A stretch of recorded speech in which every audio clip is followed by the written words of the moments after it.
요엘서 묵상을 위한 안내. 1. 저자와 기록 시기. 요엘서의 저자는 여호와는 하나님이시다라는 의미를 가진 부두엘의 아들 요엘입니다. 예언서는 일반적으로 예언자가 어느 왕 때에 사역을 했는지 언급합니다. 그러나 요엘서에는 연대를 알만한 직접적인 언급이 없습니다. 특이한 점은 제사장에 대한 언급이 많다는 점입니다. 이러한 이유로 인해 요엘이 사역하던 시기는 왕의 영향력이 약하고 제사장이 큰 영향력을 가지고 있었던 때로 남유다 요아스 왕 후기로 볼 수 있습니다.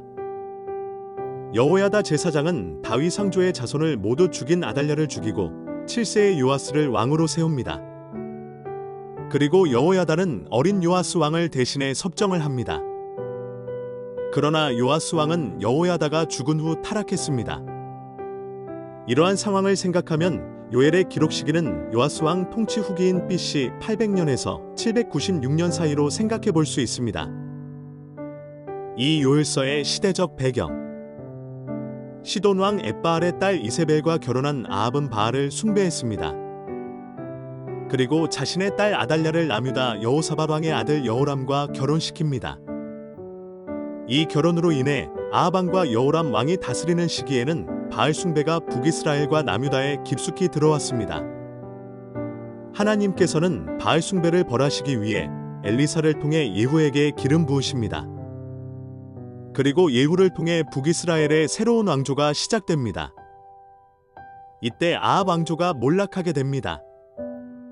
한편 아합과 여호사밧의 혼인동맹으로 남유다 여호람 왕의 아내가 된 아달랴는 자기 아들 아하시야가 죽자 다윗 가문의 자손들을 모두 죽이고 6년간 남유다를 다스립니다. 이때 대제사장 여호야다는 요아스를 숨겨둡니다. 여호야다는 아달랴를 처형하고 자신이 숨겨둔 요아스를 왕으로 세웁니다. 대제사장 여호야다가 살아있는 동안에 하나님 보시기에 신실하게 행했던 요아스 왕은 여호야다가 죽은 후 타락합니다. 이에 하나님은 여호야다의 아들 스가랴를 통해 요아스를 책망하십니다. 그러나 요아스는 하나님의 말씀을 듣기보다는 스가랴를 성전에서 죽입니다. 이후 아람 군대의 침략을 경험하게 됩니다. 3. 요엘서의 특징. 첫째, 메뚜기 재앙. 요엘은 과거 있었던 메뚜기 재앙을 다시 한번 상기시킵니다. 그리고 메뚜기와 같은 군대의 침략도 말합니다. 요엘서는 메뚜기 재앙으로 하나님의 심판을 상징적으로 보여줍니다. 실제로 요아스 시대는 하나님께서 기름 부어 아람의 왕으로 세우신 하사엘의 공격을 받기도 했습니다. 둘째, 여호와의 날. 요엘은 여호와의 날을 선포합니다.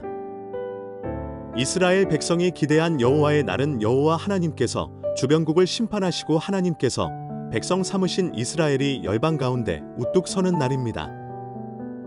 그러나 요엘서는 하나님의 심판을 이방뿐만 아니라 하나님의 백성들도 경험하게 될 것이라 말합니다.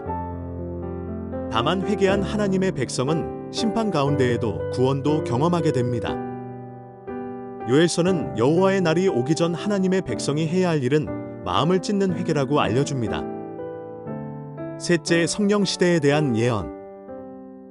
요엘서는 모든 사람이 하나님의 영을 받게 될 것이라 말합니다. 하나님의 영을 받게 되면 아들들과 딸들이 예언하고 늙은이들은 꿈을 꾸며 젊은이들은 환상을 보게 됩니다. 또 하인들과 하녀들도 하나님의 영을 받습니다. 이 예언은 사도행전 2장 오순절 성령 강림 사건으로 성취됩니다. 요엘서의 예언과 사도행전의 성취는 지금이 회개하고 주의 이름을 부르며 성령을 받을 시대라는 것을 알려줍니다. 4. 요엘서의 구조. 1장 1절에서 20절은 메뚜기 재앙, 2장 1절에서 11절은 군대 재앙, 2장 12절부터 17절은 마음을 찢는 회개 요청, 2장 18절부터 32절은 축복과 기쁨 그리고 성령, 3장 1절부터 21절은 종말의 심판과 구원을 보여줍니다. 요엘서의 구조는 재앙과 구원 사이에서 하나님의 백성들에게 마음을 찢는 회개를 요청하고 있습니다.